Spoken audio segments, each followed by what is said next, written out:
그런데 어딘가 부자연스러운 반려견 원두의 걸음걸이. 원두 이거 줄까? 간식 소리에 저 멀리서도 잽싸게 달려오는 보리와 달리 원두는 앞발만 사용해 겨우겨우 힘겹게 내딛는 모습인데요. 어떻게 된 거죠?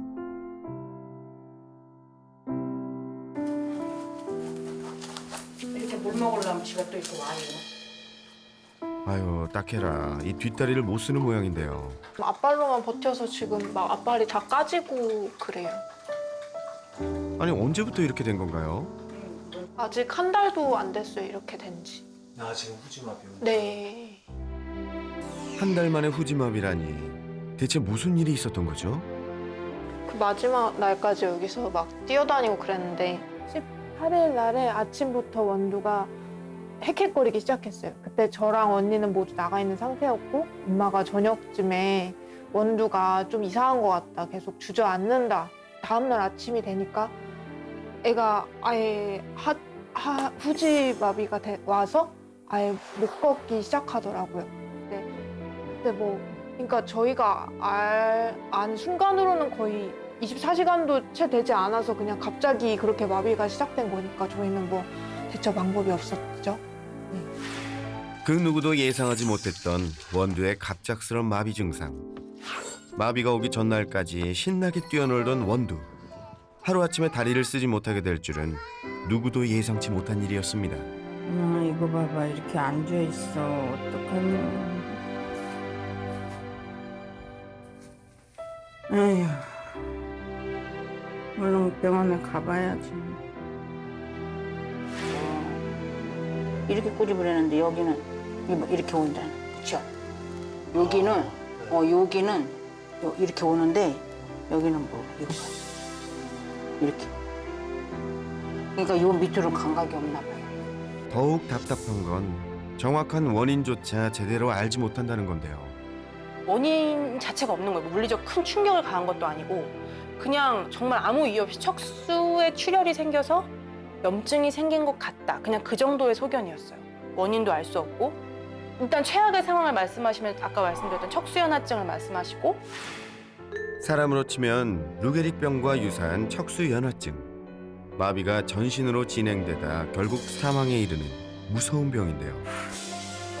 당시 안락사까지 이야기할 정도로 심각했습니다. 답이 안락사밖에 없는 병이라 해서 저는 원두를 너무 쉽게 보내버릴까 봐 그게 너무 걱정됐어요. 다행히 원두의 마비가 척추에서 멈춰 최악은 면할 수 있었지만 하반신 마비는 되돌릴 수 없어 장애를 얻게 되었습니다. 그 척수 연화증이 아니라는 판정을 받고 그냥 원두가 평생 못 걸을 수도 있다 이런 얘기를 들었을 때는 솔직히 저는 안심이 됐어요. 원두를 안 보내도 되니까. 하루아침에 하반신 마비를 얻은 원두. 열심히 재활 치료도 받으며 또 한 번의 기적을 바라는 마음으로 노력 중이라고 합니다.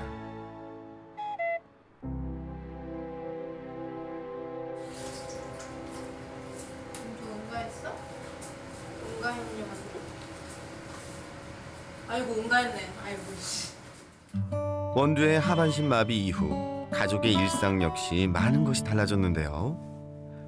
혼자서 하던 대소변도 가족의 도움 없이는 불가능해진 상황. 하지만 가족들도 처음 겪는 일인데다 아무런 준비도 없이 장애견을 돌보려니 막막한 게 한두 가지가 아닌데요. 하루에도 여러 번 갈고 채워줘야 하는 기저귀는 할 때마다 신경이 쓰입니다.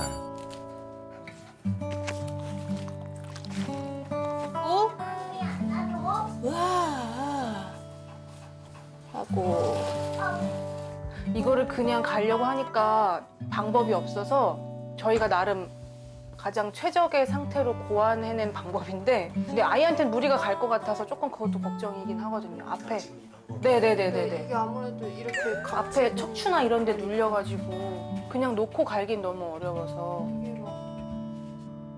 갑작스런 변화에 이 녀석은 또 얼마나 당황스러울지. 이렇게 지금 네 이렇게 하면 압박 근육. 네, 네. 이렇게 하면 나와요. 스스로 소변을 누지 못하는 원두를 위해 방광염이 생기지 않도록 수시로 직접 짜줘야 합니다. 이것도 대변을 보면 해요. 아니면 저희가 약간 이렇게 왔다 갔다 텀이 있으면 제가 일어나서 아침에 갈고 혹시 출근하기 전에 봐서 싸고 있으면 또 갈고 그다음에 동생이 알바 갔다 와서 아침 알바 갔다 와서 갈고. 원두가 언제 대소변을 볼지 몰라 밤낮 없이 번갈아가며 원두 상태를 살펴봐야 한다는 가족들.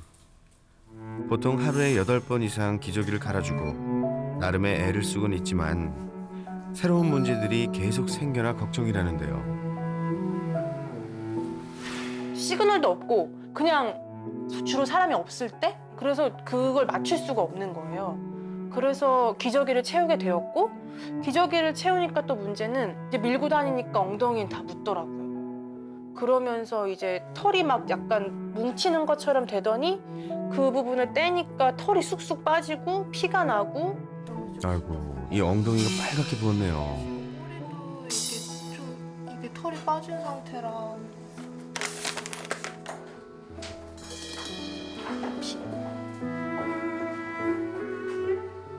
일반 똥 싸면 나는 냄새랑 조금 다르게 약간 비릿한 게 조금 나와요, 이렇게.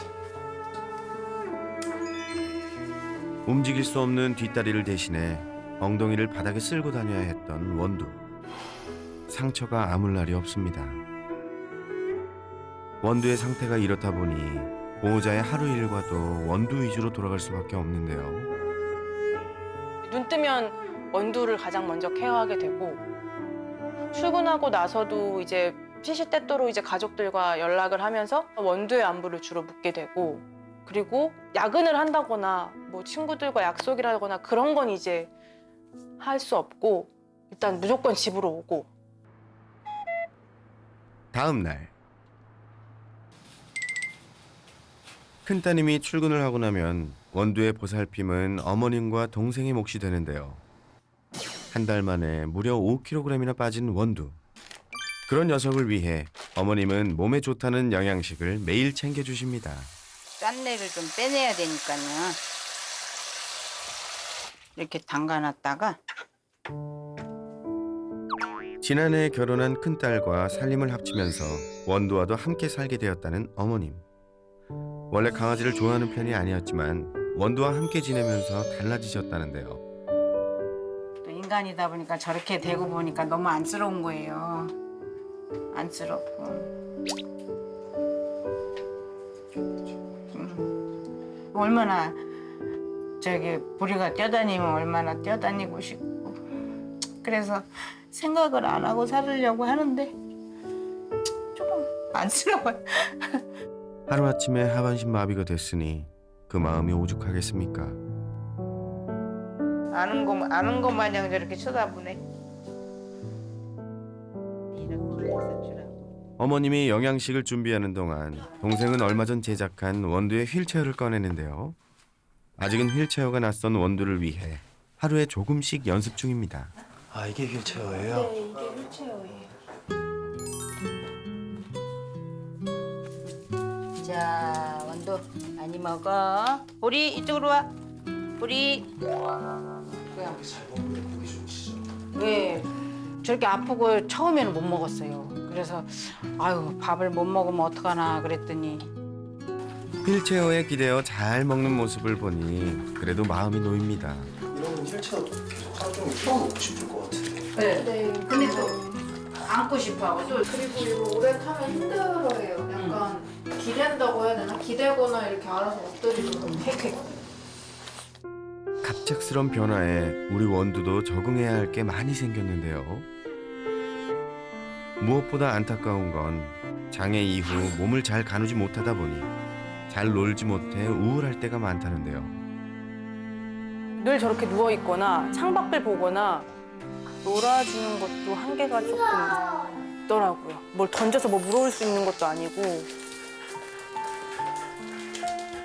그전에는 저렇게 하면 둘이 막 뛰어다녔는데 예전 같으면 한 걸음에 달려갔을 텐데 물끄러미 바라볼 뿐입니다. 원두도 놀고 싶어요.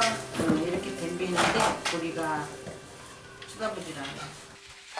원두랑 놀아, 보리야. 원두야, 보리랑 놀아. 달라진 건 또 있었습니다. 원두의 단짝이었던 보리의 행동. 둘 사이에 트러블은 전혀 없었어요. 너무 막 서로 없으면 하울링 할 정도였지 있어서 문제될 거 전혀 없었는데 근데 아프고 나서는 완전 무슨 진짜 관심 없는 인형 보듯이 보리! 지난 5년간 매일 함께 다니고 함께 잠을 자고 늘 함께였던 두 반려견.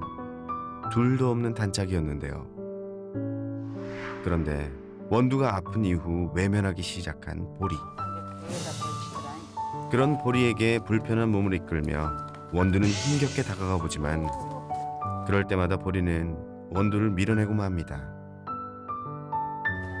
달라진 원두의 모습이 보리도 낯설어서일까요?